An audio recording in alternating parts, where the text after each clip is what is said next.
about the paintbrush. I think we've probably covered that one enough right here, the paintbrush tool. What we want to talk about next is the color replacement tool. Now, the color replacement tool is not new, but it's a neat tool to work with. Now, it has options. Number one, it has, of course, a brush size. We have an 80 pixel brush right now.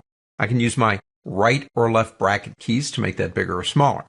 You do have a couple of modes. The blending modes will blend the color. Now, this is very similar to a technique I talked about in an earlier chapter about colorizing something. If you want to change the color of something, then you want to leave the blending mode at color. Now, you have three options here. You have sampling options. I look at this tool as a combination of a painting tool and a magic wand. The magic wand selects areas based on where you click, and it expands or contracts the selection based on your tolerance number over here. So we have a sample continuously, sample only once, and a sample using the background color. Now, you also have limits on contiguous, discontiguous. I always say non-contiguous, so I must be getting that wrong. Contiguous, discontiguous, and find edges. Contiguous means within a certain area. Discontiguous means just about anywhere you find the color. And find edges sometimes can help you find that edge. In most cases, we're probably going to be safer on contiguous right here. Tolerance is very important because it controls how much of an area based on where you select. So let's start by choosing a color we want to change this really nice bird to. This was taken somewhere, I think in Maine, if I'm not mistaken, and the bird was kind of on one of these posts out by the water. And I think that's a cardinal, but I'm not a bird person, so I wouldn't be sure. Let me go over here and pick up a color. I want to change him to more of a cyan color. How about that? With that done, we are sampling continuously with a tolerance of 30. So I'm going to come over here. Now, here's the thing to remember when you're sampling continuously. See the little plus sign on the brush? Do not let that plus sign get into any other area except the color you want to change. In other words, leave the plus sign in the red. Do not take it outside or it will go out there and begin painting for you. So what we're doing is we're being very careful about this. Now, I'm using a drawing tablet. Mouse, it really doesn't matter with what we're doing. But what we're doing here is we're just making sure that the plus sign stays inside of the area that you want to change that red color. Let's go around that fence post right there. And notice we come down here. Let's make sure we get all this stuff too. And down into there. Let's go ahead and get the tail. Just keep it inside of the tail. And you should be actually pretty good here. Good to go, as they say. Now let's come back up here. See if we can get a little bit more of that. Kind of like that headpiece on the bird. Let's go this way. Okay. Now you'll notice I got a little piece more than what I wanted to on the fence. And that little tiny piece right there, I suppose I could go back and undo that. But this piece right here we can fix very quickly if we pick up our history brush and use a nice small brush.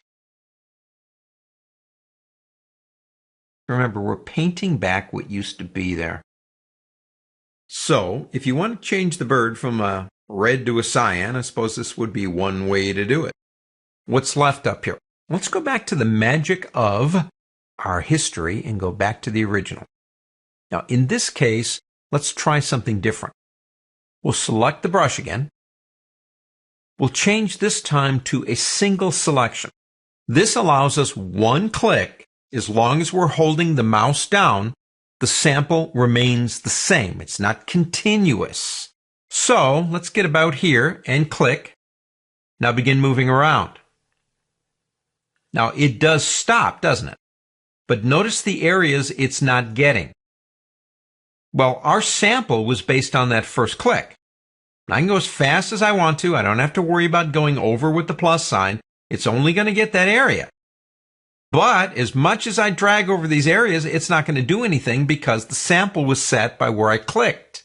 If I let go of the mouse, come over here and click again here, it gives me another chance for a second sample.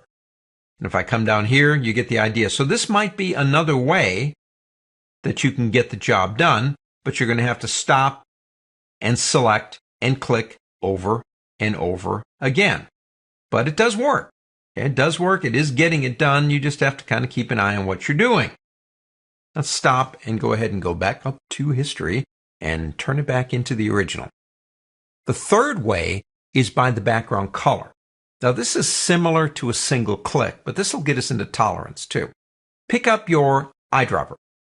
Come into the image somewhere where you think the main color is you want to change. Hold the Alt key down and click. Now watch what happens actually to my background color here when I do that. If I do it just like that and hold the Alt key down, that becomes the background color. This option, when we go back to the tool, is use that as my sample. So if I come over here again, it doesn't matter where I start. I can come up here, do everything I want to. The only areas it's going to change are based on that sample. So I can be pretty cavalier about changing this thing. It doesn't matter. But I'm still running into the problem of the range of where it selects. And that's not working. Now I can keep pressing and moving and pressing and moving. It's not going to do anything because it's set by the color down here. So we might try something here. We might go back to that tool, make sure you've got it, and change the tolerance. Now the tolerance is the percentage of the range of what you're selecting. And if we push that up to, say, let's try about 40. Now that might be too much, but we'll see. And don't forget you can use your up and down arrow keys because I never can hit the number I want to tell you. And let's go ahead and come back down again. Now we've increased it by what? 10%. And we are getting some more. But we are still stuck, in a sense, with that color that we selected down here. And the only way to make it more is to either resample or to change the tolerance. And you can get the tolerance so large that it's not going to work. So in my opinion, probably the best way to do this would be to use this one, sample continuously.